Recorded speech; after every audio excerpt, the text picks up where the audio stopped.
Banana prata virou produto de luxo em Manaus e quem encontra se assusta com o preço. Agora tá caro, caro mesmo, por causa da dificuldade, né? Os produtores de Roraima estão reféns de uma estrada em condições precárias. O caminhoneiro não quer entrar para puxar, né? Que a estrada não ajuda. Quebra a balança, quebra a mola, quebra tudo do caminhão.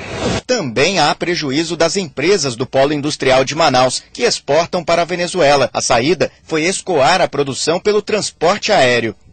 Hoje, seguir viagem pela BR-174 é uma tarefa bastante arriscada. Dos 758 quilômetros que ligam Manaus a Boa Vista, mais da metade estão sem condições de tráfego. Na garagem da empresa de ônibus que opera no trecho, o resultado de algumas viagens. Carros quebrados, sem previsão de volta à estrada. Em condições de trafegar normalmente, nós faríamos essa viagem em 10 horas.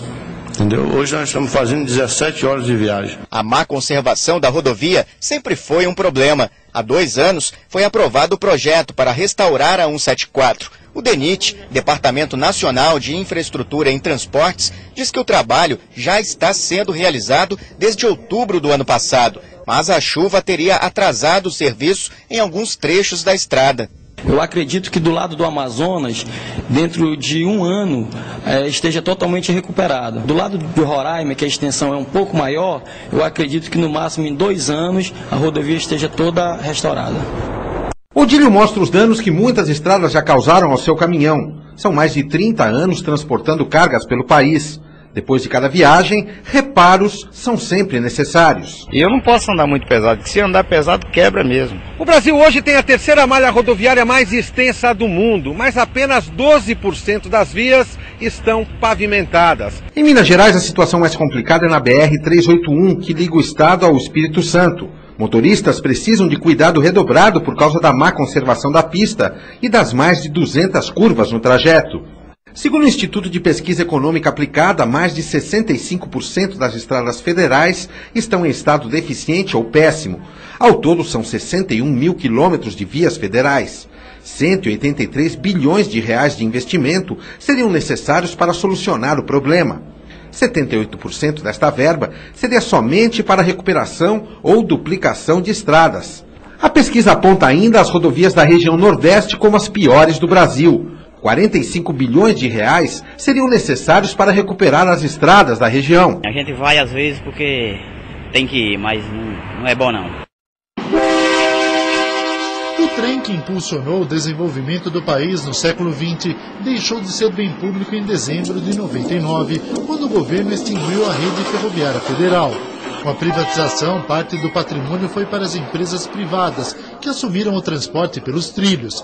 Entre elas está a América Latina Logística, a ALL, alvo de um dos maiores inquéritos em andamento na Polícia Federal. Acusada de vender irregularmente parte do patrimônio público que recebeu, a empresa se defende. Tinha 4 mil vagões que estavam não operacionais, não estavam em operação, e começamos a fazer um trabalho de recuperação de vagões, locomotivas e linha férrea. Isso também gera todo um processo de sucata que é legítimo à luz do contrato de concessão que possa ser vendido. Entretanto, a ALL foi multada pela Agência Nacional de Transportes Terrestres e a Polícia Federal indiciou os diretores. Segundo o delegado que investiga o caso, não foi feito um levantamento do patrimônio ferroviário quando o sistema foi privatizado. Que facilitou a ação dos criminosos. Mas o que está comprovado nos autos, devidamente identificado o patrimônio desses bens, sobre isso haverá responsabilidade criminal. No interior de São Paulo, centenas de vagões e locomotivas estão assim, apodrecendo. Só no estado de São Paulo existem pelo menos 1.000 locomotivas e vagões abandonados. Parte está em pátios como este, em Bauru, no interior paulista. O restante está espalhado por linhas abandonadas. Um desperdício para esse especialista em reciclagem.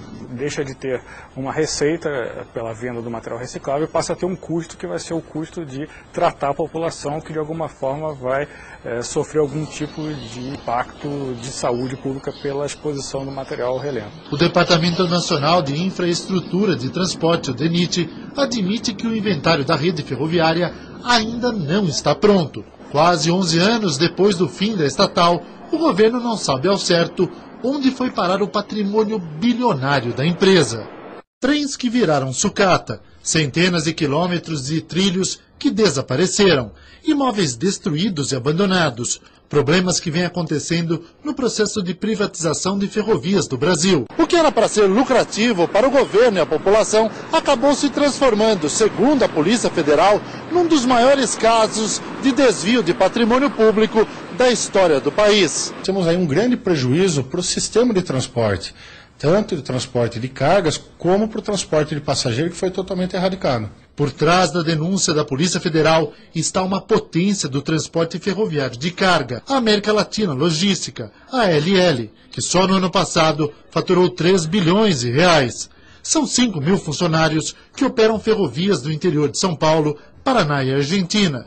Entre os acionistas da empresa estão o Banco Nacional de Desenvolvimento Econômico e Social, BNDES, e os fundos de pensão dos funcionários da Caixa e do Banco do Brasil. A ALL recebeu do governo milhares de vagões, trilhos, locomotivas e imóveis, um patrimônio bilionário. O material só poderia ser vendido com licitação ou devolvido ao poder público. A Band teve acesso à investigação que corre em segredo de justiça. A ALL é acusada de vender o material como se fosse sucata. O prejuízo para o contribuinte pode ter passado de R$1 bilhão. A Assembleia Legislativa de São Paulo criou uma CPI para apurar o caso e pede a punição da empresa. Um assalto, né, ao bem público, e a gente espera com isso poder inviabilizar a presença da ALL no estado de São Paulo. Percorrendo o interior de São Paulo, tanto os deputados quanto os agentes federais descobriram uma rede de siderúrgicas que compra os equipamentos a preços bem abaixo do mercado. Imóveis também foram depredados. É o caso desta subestação de energia elétrica. O prédio foi invadido e é usado para criar gado e porcos. Os metais que estavam aqui desapareceram. Era tipo uma coluna de ferro, alta mesmo. E aí a ALL veio aqui? Montou tudo.